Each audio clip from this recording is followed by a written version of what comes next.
penyelenggara pemilu tidak ada kali azas merdeka. Apa yang ada? Ada independen, jujur, bersih. Ada yang merdeka. Otonomi tadi saudara sebutkan ada? Nggak ada. Jadi dia independen. Tahu saudara bedanya dengan merdeka? Merdeka itu bebas, Pak.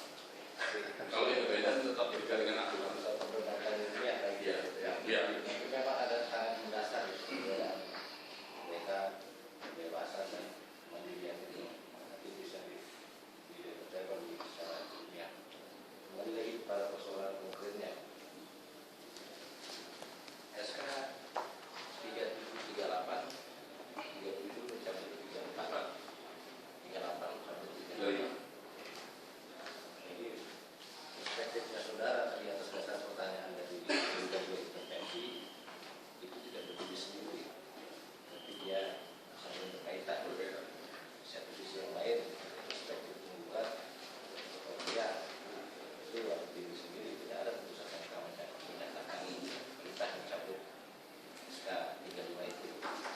Nah, jadi kedua singkatan persoalannya kan perspektif ini. Nah, ini makanya kita tanya kepada saudara itu pada saat rapat pleno apa yang menjadi kegalauan lah kata bahasa sekarang itu. Begini kan, kok sampai KPU itu konsultasi? Kan di sisi yang lain dia independen. Kalau dia ada gejolak polemik berarti dia terpengaruh sehingga merasa tidak percaya diri, akhirnya konsultasi dulu supaya selamat lah dengan asas dengan dalih prinsip prinsip kehati-hatian tadi lah. Bagaimana itu ini? Makanya dasar pemikiran pertama pada rapat KPU itu loh, rapat plenonya itu. Apa ada perbedaan pendapat dalam rapat pleno dissenting gitu? Tidak usah. Gimana? Nuansa kebatinannya. Suasana kebatinan adalah sepakat bulat utuh untuk mengeksekusi keputusan MK. Ya, pemaknaan eksekusi kan perspektifnya si penggugat kalau dieksekusi ya di awalnya tidak ada eksekusinya ini. Di sisi yang lain mengatakan bahwa itu berdiri sendiri kalau berita acara dibatalkan maka secara demokratis otomatis batal pula penetapan calon terpilih gitu kan. Nah, gimana itu? Jadi dari pemahaman kami bahwa keluarnya calon terpilih ditentukan oleh perolehan suara. Perolehan suara ditentukan oleh keputusan 34, calon terpilih diterbitkan keputusan 35. Jadi kedua keputusan ini punya hubungan sebab akibat yang sangat erat. Sehingga dalam rangka proses ini kami harus mengedepankan prinsip kehati-hatian dalam rangka jangan sampai KPU memang salah dalam proses. Itu suasana kebatinan dalam rapat pleno yang kami ambil. Akhirnya kami baru melihat apa yang dibalik prinsip kehati-hatian itu diambil. Ini kan suatu asas sama yang KPU ya.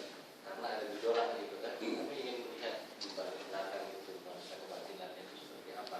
Tidak ada intervensi lagi. Jadi bukan persoalan intervensi atau karena kebingungan.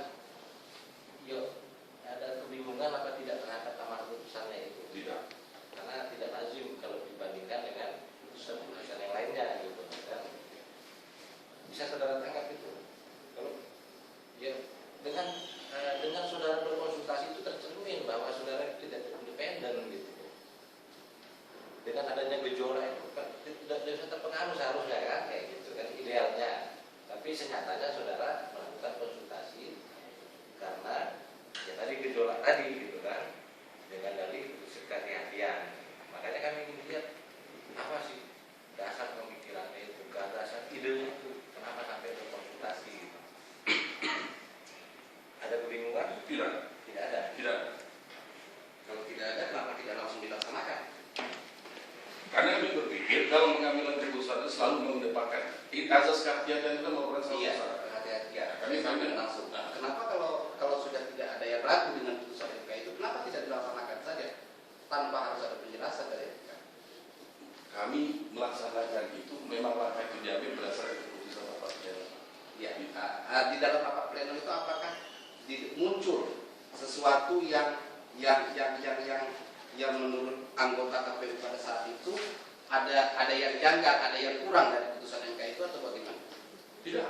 Tidak ada. Jadi konsultasi itu dalam rangka melengkapi kami dalam mengambil keputusan. Jadi tidak ada tekanan atau yang janggal segala macam. Kami tidak bertekanan terhadap pada saat Anda akan mengeksekusi putusan itu, ada masalah tidak dengan putusannya?